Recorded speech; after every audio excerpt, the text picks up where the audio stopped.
Gracias por la amable invitación. I'd like to thank you for your kind invitation to be here today. It is a pleasure to be amongst colleagues in Mexico, in South America, and around the world.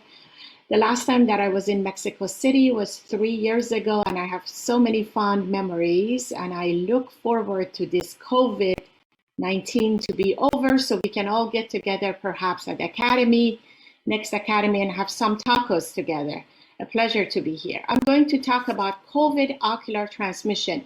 And this started from the work during the pandemic when everything slowed down in last March. We developed a group of my colleagues, basic scientists, as well as clinicians that we got together frequently through Zoom once a week or twice a week. And at that point, nothing was really known about COVID. Would eyes be a source of transmission of COVID? And that led to a paper that we thought that it does. And now, of course, we know so much more these days. These are my financial disclosures, nothing related to this horrendous virus. And the current COVID-19 pandemic has rapidly spread around the world. Unfortunately, it has become one of the most severe public health crises in the recent years. There are 161 million cases around the world, and 2 million reported cases in Mexico, 32 million reported cases in US, and the very unfortunate over 3 million global deaths that has been a result of this COVID pandemic. And it all started when the very astute ophthalmologist for the first time noted this condition and disease, and unfortunately he passed away from it. Dr. Li Wenliang was only 32 years old, and in December of 2019, he saw a patient who reported SARS positive. January 8th, he attends to patients with acute angle closure glaucoma, and one of them was a storekeeper at Hunan Seafood Market. January 9th, patient develops fever, and it was January 10th, 2020, when Li develops fever and cough. On January 12th, Li is admitted to ICU. Between January 12th and 30th, Li tested several times, and finally, on January 30th of 20, he tested positive. February 1st, he was diagnosed with COVID, and it was February 5th that he had critical condition. February 6th, his O2 saturation fell to 85%, and then it was February 7th that he was reported dead. So he was one of the first people to recognize the outbreak. And after he observed the 7 suspicious cases of patients, he sounded the alarm of possible epidemic, but was accused of making false alerts that disturbed the public order. So what is the coronavirus that we are all so familiar with, and it's so deadly? It's an enveloped virus through lipid membrane that surrounds their capsid protein. There are 2 very well-known types of coronaviruses known as SARS and MERS. And this capsid protein, in turn, contains RNA, genetic material, and the proteins protrude from the lipid envelope, and these can be imaged with electron microscopy. So those have corona structures of the virus. So hence the name of coronavirus that comes along. And because this virus also has 4 major structural proteins, the spikes, the nucleocapsid membrane, and the envelope protein. The nucleocapsid membrane and envelope proteins are mainly involved in forming and structures the virus, whereas the spike protein is also involved in binding the host cell. And the greatest diversity of coronaviruses have been found in bats and birds, and suggesting that these are the primary reservoirs for this virus. So as we can see in this image, pretty complex virus and pretty astute virus. So what is the potential of ocular transmission of SARS-CoV-2? This is one of the reviews that we did looking at the gene profiling as well as some of the hypotheses of the different transmembrane serine protease, TMPRSS, as well as ACE2 receptors for this virus. And we'll go over some of those in detail. So first, what's the role of conjunctiva in COVID-19? Conjunctiva may represent a possible transmission route. The presence of SARS-CoV-2 in the conjunctival sac of affected patients was reported early on during pandemic. So we know conjunctiva is involved and can be involved.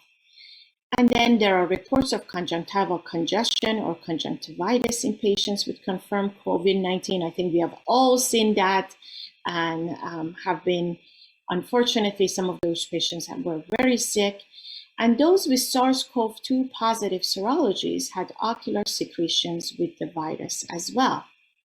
So there are further studies that have highlighted the importance of recognizing possible early ocular manifestations and suggested to stay highly vigilant to recognize the early manifestations of COVID-19, including consideration of viral conjunctivitis, and conjunctivitis cases caused by SARS-CoV are underestimated. There are even more of them than what we know.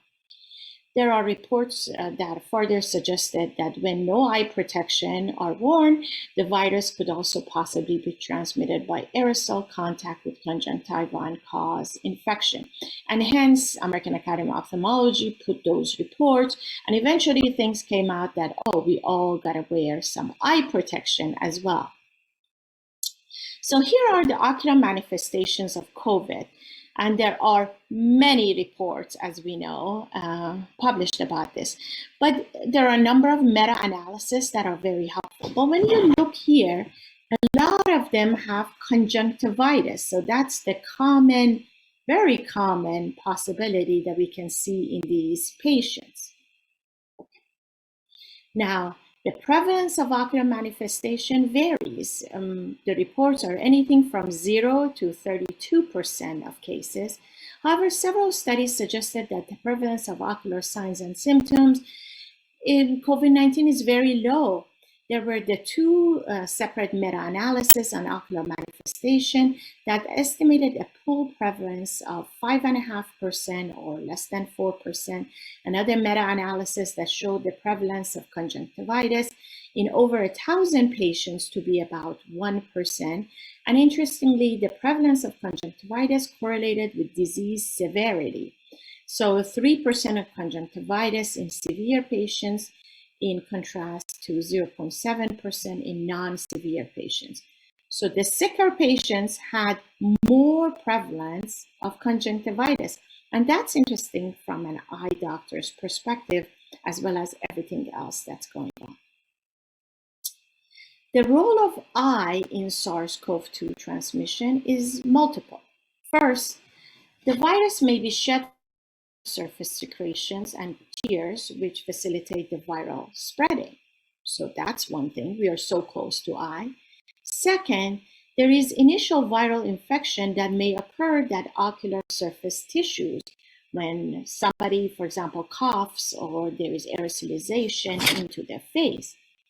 And third, the virus may spread to the respiratory system of the same individual, with the ocular system acting as a conduit, because we have the nasolacrimal duct that goes in the nasal passage all the way down, and those do have the receptors for the ACE2 and TMPRSS. So the studies show that SARS-CoV-2, the COVID RNA, exists in ocular samples. However, COVID viral detection rate of conjunctival swabs is overall low, and that's interesting. In a meta-analysis, another meta-analysis, the specificity of COVID detection using conjunctival swabs was 100%, conjunctival swab 100%, but the sensitivity was only 0.6% compared to nasopharyngeal swab. So nasopharyngeal swab, hence, is the gold standard. And another literature review showed that ocular viral detection rate ranged from 0 to 8% among COVID positives. So we were all over. Of course, the detection has gotten better and better as the time has gone on. So what else? What is the potential of contracting SARS-CoV virus via the eye? There is the membrane-associated angiotensin converting enzyme 2, which is the ACE2, which is believed to be the primary receptor or entry protein for coronavirus, including COVID. Now, with that, during the pandemic early on, we got some corneal epithelial cells from the eye bank, as well as corneal endothelial cells. And early on, and this was March and April of last year, and we were able to check for these receptors and found ACE2 and TMPRSS staining in those cells. But it was still only in cell culture. At that point, still we weren't sure how it is truly for humans, but we published our paper sort of saying that, hey, eye protection should be used, and this was kind of early on, because we found that there are receptors in the corneal epithelial cell cultures. So COVID binds to ACE2 using its spike transmembrane protein. So the spike protein of this virus does a lot for the virus survival. And then once it binds to ACE2 via the spike protein, this virus is processed by serine protease and TMPRSS2 and enters host cell during the early infection. So ACE2 is highly expressed in lung, and therefore COVID, our primary association with respiratory system disease. But the nasal passageway, the nasal epithelial cells also have those, and we know that the tear film goes down through the nasal passage, the nasolacrimal duct, and that is potentially another way of getting infected through the eye and then down and then back through the back pathway. So ACE2 and TMPRSS2 are significantly expressed and localized in corneal epithelial and endothelial tissues. Now, this has been studied by a lot of colleagues. However, the expression of ACE2 in conjunctiva is low.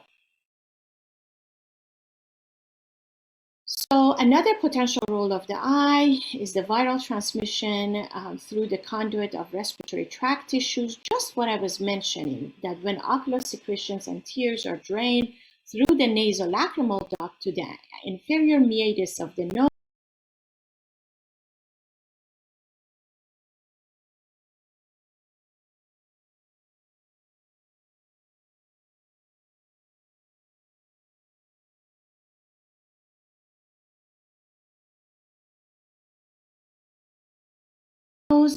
viral particles may be transported from the ocular surface to the airway tissue, causing respiratory infection. And recent studies have indicated that there is a strong ACE2 expression in the nasal epithelial cells.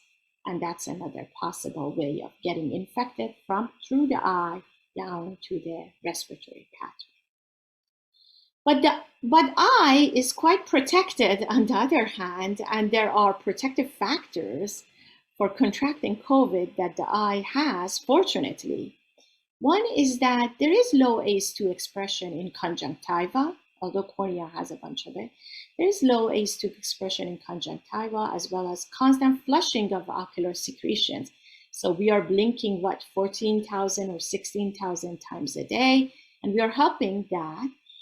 Lactoferrin and secretory IgA in tears may inhibit the COVID infection, and also lactoferrin inhibits SARS-CoV-2 binding in a dose-dependent manner by interfering with viral attachment to heparin sulfate proteoglycan. And that is an important anchoring site that assists in the initial stage of the virus binding the cell surface. So the eye has its own protective mechanism, and therefore the eye hasn't been the primary source of anything. So in summary, for this section, can COVID-19 spread through ocular transmission? And current studies suggest that eye is a potential route for COVID transmission and infection.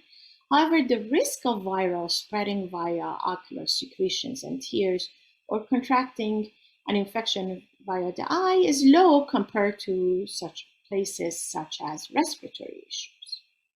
Now, I wanted to also talk a couple minutes about all of us wearing masks. So, we have COVID and we have all of these possibilities of ocular transmission. Meanwhile, we have been wearing the mask and we have been wearing the shields or some kind of glasses protection. Our previous colleague talked about and touched base about the mask-associated dry eye syndrome. So as we know, that has been just started to be described within 1 or 2 papers. So we started studying this in January. And we looked at healthcare workers, specifically ophthalmologists, who wear masks. We all wear masks all day. And if you notice, by the end of the day, our eyes are so dry, not that we're hungry because the mask is on our face and we can't eat. It's just that the eyes feel really dry. And as a cornea subspecialist and refractive surgeon, I wanted to look at this mask-associated dry eye amongst us ophthalmologists that are wearing it so much. So we know there is increase in subjective dry eye symptoms with mask wear during the COVID-19 era. And there is upward airflow from poorly fitting masks, likely accelerating evaporation of the tear film. So we wanted to investigate the association between mask use and ocular dryness amongst ophthalmic healthcare workers during the COVID-19 pandemic. And just in a couple slides, I'll summarize this. We looked at 50 ophthalmic healthcare workers in our institution, and inclusion criteria were well-fitting mask and dry eye measurements were performed. So we did dry eye measurements on every one of us early in the morning, baseline in the morning, just as we walked in the Eye Institute, the hospital, and we had just put on our mask from the car. So that was at baseline. And then at the end of the day, when near the time we were going to go home, after mask use at the end of the day, everybody was checked again. And what we checked was ocular surface disease index, which is OSDI, tear film osmolarity, LipiView interferometer for dry eye parameters, tear breakup time, corneal fluorescein staining, and Schirmer test. And here is the finding. On mean average, our doctors all had truncated work schedule and were wearing their masks 7 hours and 15 minutes on average when they were in the study. So, and nobody took off their mask because we all know we are seeing patients. Mask use was associated with an increase in OSDI score, and as you could see here, look at this. Morning, the OSDI score was 21. In the afternoon, after mask use, it was 25 with a significant p-value. How about the tear breakup time? The tear breakup time decreased also. So it was, in morning was about 11 seconds, but after the mask use was about 9, and it was also another significant p-value. And even the Schirmer 1 test, morning was on average 13 millimeter, and afternoon down to about 11 something, and with a significant p-value. So this was first study really looking at details of mask-associated dry eye syndrome. We are about to send this for publication next week. So just sharing with you our results prior to publication, in that it is real. We have significant numbers and also statistical value showing that we all do have, by the end of the day, some symptoms of the mask association and dryness. And we do what we feel it's real because the OSDI score goes up, tear breakup time comes down, and Schirmer testing comes down impressively.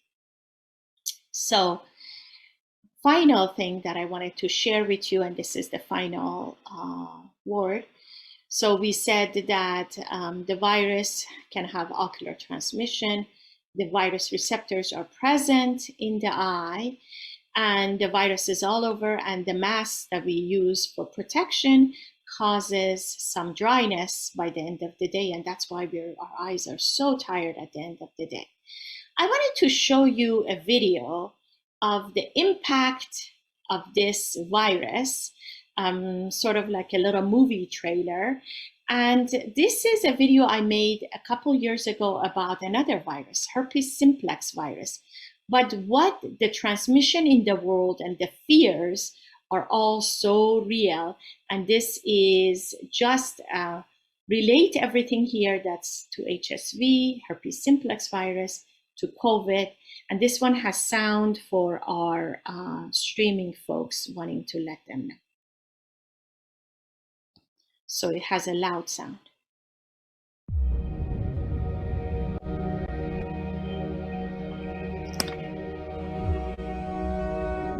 The average person touches their face 3 to 5 times every waking minute. In between, we're touching doorknobs, water fountains, and each other. So we have a virus with no treatment protocol and no vaccine at this time. The truth is being kept from the world. Cook your samples, destroy everything.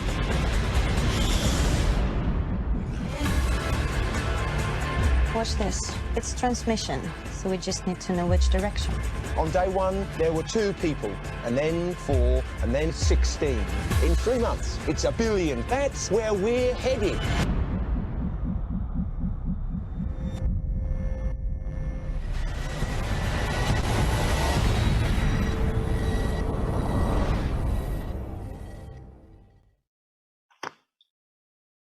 So the truth is, that is the story of the COVID-19, that on day 1, there were 2, and then 4, and then 16. And then, as it said, then there were 1 million. And that's what we had. And that's what we truly do not like. And how there is a virus and there is no treatment for it. And how that truly relates to the COVID-19 and the sad pandemic. Fortunately, the vaccines is starting to take off and help folks around the world. Thank you again, Dr. Fernandez, Oscar, thank you to all of the colleagues at Luz, all of the colleagues in Mexico City and Mexico in South America. What a pleasure to be with you today, and what a pleasure it would be even greater pleasure to see you all at the Academy or to come in Mexico when this pandemic is all over. Thank you for your kind invitation.